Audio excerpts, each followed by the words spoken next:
case of tennis elbow has limited the wetsuits I can don to my super stretchy red 3mm, which you can see me wearing here. But diving 3mm in 8-degree water is a bit nippy, so I needed to warm up by doing about 20 minutes of wind sprints before the actual dive.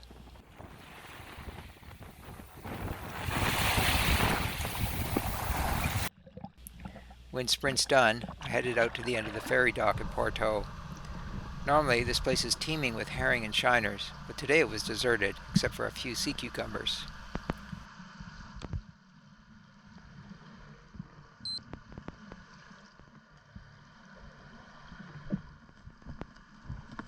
That was disappointing, so I decided instead to head out to the main diving area. While swimming out there, I rolled onto my back to keep the chilly water off my exposed face. When I rolled back over, I was surprised that the water was so clear I could see the grantham from the surface. That white ring is a toilet maybe 14 or 15 meters down. The trade-off of exercising to keep warm is that all my dives were short.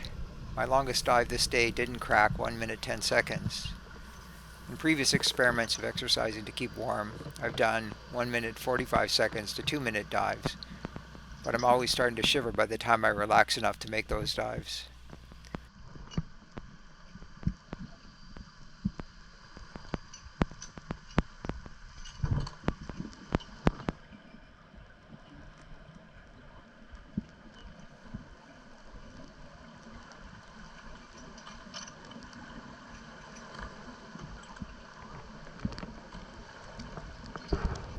I wanted to get a stereo of the grantham's bow, so did a couple of dives there.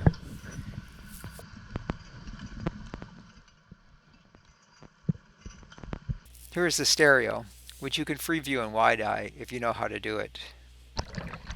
I dithered for a while over whether to dive the Nakaya. There was no chance of seeing it from the surface. Finally, I just decided to swim out and have a look.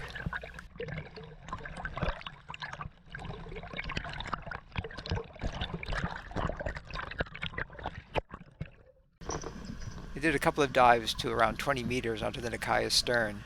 The vis and light down there were quite decent.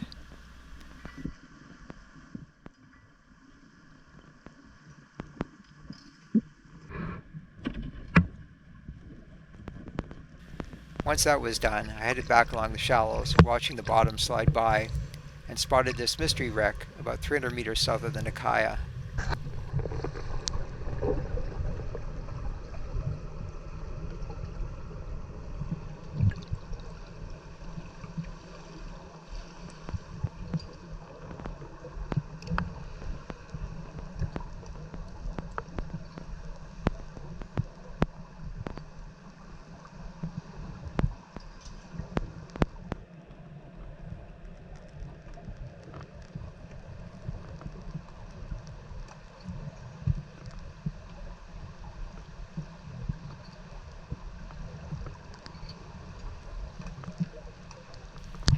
I made the last few dives before heading in.